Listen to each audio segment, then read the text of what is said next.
আমি যদি জারক সন্তান হয়ে থাকি তাহলে আমি জামাতে ভোট দিব। এরা বলে একটা সিগারেট রাস্তা দিয়ে চাই না, যা দাড়ি পাল্লায় ভোট দিলে খালে ভেস্ত পাইতে পারি, ভেস্ত ওর বাপদাদার সম্পদ। এরা 3 বেলা গাঞ্জা খায়, ভাত খায় 1 বেলা, গাঞ্জা খায় 3 বেলা, খায় এই কথাগুলো বলে। আর নির্বাচন প্রচারণা করতে যায় এরা গাঞ্জা খায়। খালি শফিকুর রহমান না, এর যে নেতা কর্মী আছে তারাও গাঞ্জা খায়। তাহলে এরা যদি কখনো ক্ষমতায় আসে, আমার বাংলাদেশের নারী একটাও ভালো থাকুন, সবগুলো কি দিনে দুপুরে রেপ করতো। এগোর পিছে তারা থাকবো, তারা সবাই মুনাফিক। আর এগোর জন্ম এইসব মুনাফিকের করে। এরা হলো ফেরাউনের খালাতো ভাই। ফেরাউন আসিল মদিনায়, আল্লাহ স্বীকার করছে, এরা বাংলাদেশে আইসা এরা আল্লাহ স্বীকার করতেছে। এরা যদি অরিজিনাল মুসলমান হইতো তাহলে এরা কখনো এই ইমান বিক্রি করার ব্যবসা করতো না। এরা বলে ভেস্তের টিকিট দিবে। আওয়ামী লীগের ভোট পাওয়ার জন্য এই কথাগুলো বলতেছে। ওই কি বলছে আওয়ামী লীগ জামাতের এক কর্মী কি বলছে এমপি প্রার্থী, যে আওয়ামী লীগের নেতা কর্মী সবগুলো বিদায় হয়ে গেছে, তাহলে ওগর বউ ছেলের উপরে তো জামাতের হক আছে। তাহলে এতে কি বুঝেন? তাহলে এরা যদি কখনো ক্ষমতায় আসে, আমার বাংলাদেশের নারী একটাও ভালো থাকুন, সবগুলো কি দিনে দুপুরে রেপ করতো, রেপ করবো এরা। তাহলে এরকম যদি হক থাকে তাহলে আমরা তো আওয়ামী লীগের কর্মী, আমরা তো সাধারণ জনগণ, তাহলে ওগর বউ ছেলের উপর আমাদের হক থাকবো না? তাহলে এরা যে এই কথাগুলো ছড়াই বেড়ায়, এরা যদি ফের হয়, একবার যদি আওয়ামী লীগ আইসে, তাহলে এখন পরিবারের কি অবস্থা হইব? এরা একটাবারের জন্য এই চিন্তা করে। এরা তো আল্লাহকেও মানে না। এরা মসজিদের ভিতরে যায় শেখ হাসিনার গুণগান দুর্নাম কয়। এরা হলো মসজিদে যায় তারেক রহমান দুর্নাম খায়। এরা কি আল্লাহর বান্দা? আল্লাহর বান্দা কোনোদিন মসজিদে যায় নামাজ পড়ার জন্য? এরা যায় হলো আল্লাহর হলো কার দুর্নাম কি আছে ওগুলা কয় মসজিদের ভিতরে। এরা আসলে বাস্তবে একটা ধর্ম ব্যবসায়ী। এরা যদি ধর্ম ব্যবসায়ী না হইতো, এরা আমার আল্লাহ নিয়ে কোনো মিথ্যা গোদক ছড়াইতো না।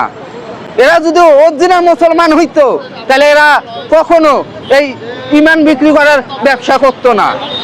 এরা যদি আল্লাহর সত্যিকার কোনো বান্দা হইতো তাইলে এরা আল্লাহ ভয় করতো। এরা আল্লাহ ভয় করে না। এরা কি বলে? এরা বলে ভেস্তের টিকিট দিবে। এরা বলে একটা সিগারেট রাস্তা দিয়ে চাই না, যা দাড়ি পাল্লায় ভোট দিলে খালে ভেস্ত পাইতে পারি, ভেস্ত ওর বাপদাদার সম্পদ। তাহলে ভেস্ত যদি ওদের ভোট দিলে পাইতাম আমরা, তাইলে তো আল্লাহ আগেই কয়ে দিত। তাই আল্লাহ ইবাদত বাইর করতো না, নামাজ বাইর করতো না, হজ বাইর করতো না, জাকাত বাইর করতো না। তাহলে এরকম ভোট দিলে খালে আমরা তো এমনি ভেস্ত গেতাম। তাইলে এরা কি ধর্ম ব্যবসায়ী না? এরা তো ধর্ম ব্যবসায়ী। ভোট পাওয়ার জন্য অনেকেও অনেক কথা বলে, অনেকেও অনেক কথা বলে, তারপরে এদের মতন ধর্ম ব্যবসায়ী কথা বলে না। অনেকে অনেক গত 17 বছর দেখেন, একজন কোনো এমপি গেলে গেলে বলতো কি যে ভাই আমি আপনি 10টা টিন কিনে দিব যদি আমি নির্বাচনে পাশ হয়ে আইসি।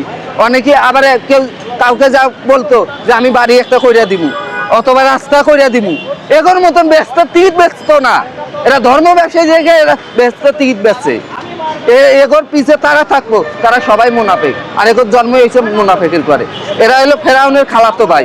ফেরাউন আসিল মদিনায়, আল্লাহ স্বীকার করছে, এরা বাংলাদেশে আইসা এরাও আল্লাহ স্বীকার করতেছে। তাই এদের কোনো বাংলার মাটির কোনো ঠাঁই নাই। ওরা চিন্তা করবো কি? ওরা তো যদি আমার জন্ম যদি আমি যদি জারক সন্তান হয়ে থাকি তাহলে আমি জামাতে ভোট দিব। আমার বাপ মা যদি হালার পথে আমার জন্ম দিয়ে থাকে তাহলে আমি অন্য জায়গায় ভোট দিব। তাও ইসলাম বিরোধীকে আমি ভোট দিব না। যত এই একটা ধর্ম ব্যবসায় এক আমি ভোট দিব না। মুখে বললে ধর্ম ব্যবসায় হয় না। কোন সারা বিশ্বের মধ্যে দেখেন কোন নির্বাচন নিয়ে কোন এমপি, কোন মন্ত্রী, কোন ভাইস চেয়ারম্যান কোন দেশে এইসব প্রচারণা করছে? কাফের দেশও তো আছে, এমনিকা তো মুসলমান দেশ না, এমনিকা এইসব কথা বলছে কখনো? এরা কেন বলতেছে? এরা 3 বেলা গাঞ্জা খায়, ভাত খায় 1 বেলা, গাঞ্জা খায় 3 বেলা, খায় এই কথাগুলো বলে। আর নির্বাচন প্রচারণা করতে যায় এরা গাঞ্জা খায়। খালি শফিকুর রহমান না, এর যে নেতা কর্মী আছে তারাও গাঞ্জা খায়। যদি এরা গাঞ্জা না খাইতো এরা এইসব কথা বলতো না।